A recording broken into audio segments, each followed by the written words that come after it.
Assalamualaikum warahmatullahi wabarakatuh. Baiklah anak-anakku sekalian, pada saat ini Ibu akan coba menerangkan pembelajaran mengenai ekosistem serta hubungan antara makhluk hidup dan ekosistem.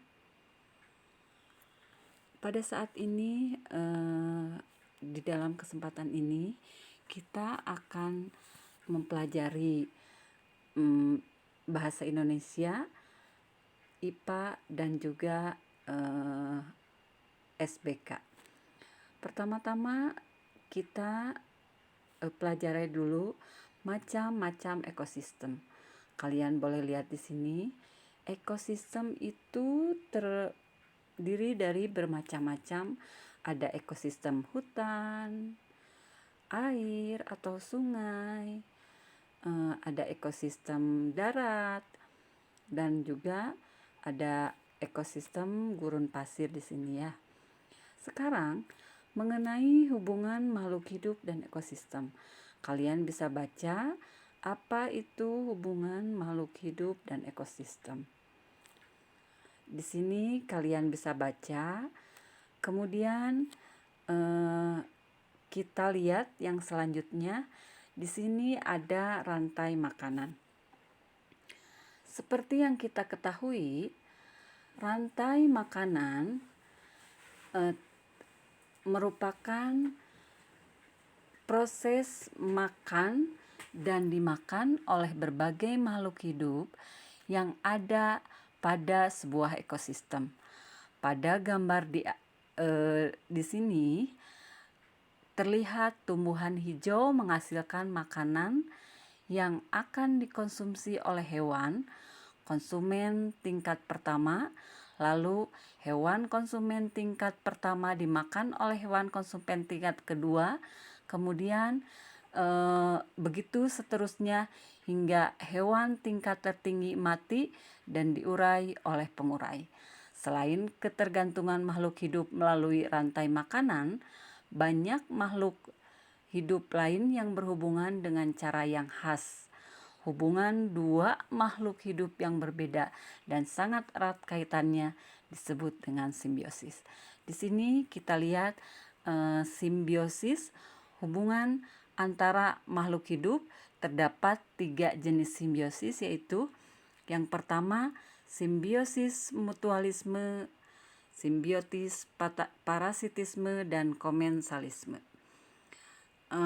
Seperti yang kita ketahui, simbiosis mutualisme merupakan hubungan antara makhluk hidup yang saling menguntungkan. Contohnya, hubungan antara burung jalak dan kerbau, di mana kerbau mendapatkan keuntungan karena kutunya berkurang, sedangkan burung jalak mendapat makanan. Yang kedua adalah simbiosis komensalisme, di mana hubungan ini adalah hubungan antara dua makhluk hidup.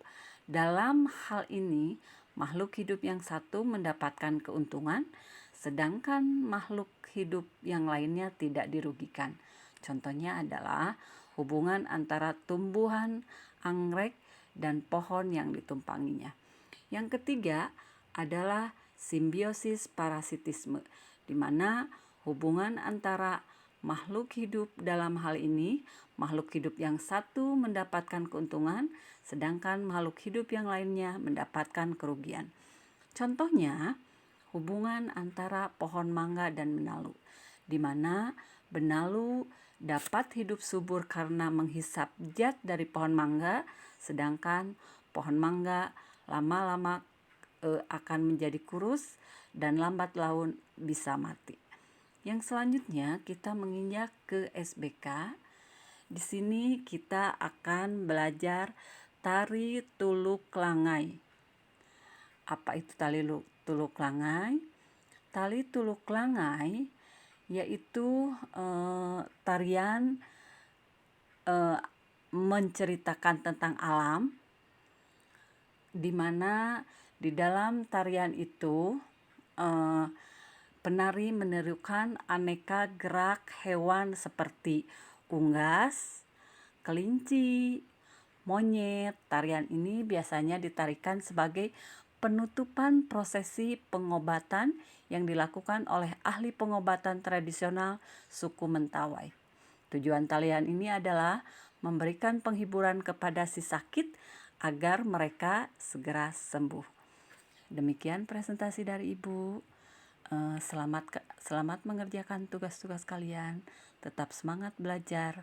Selamat mengerjakan.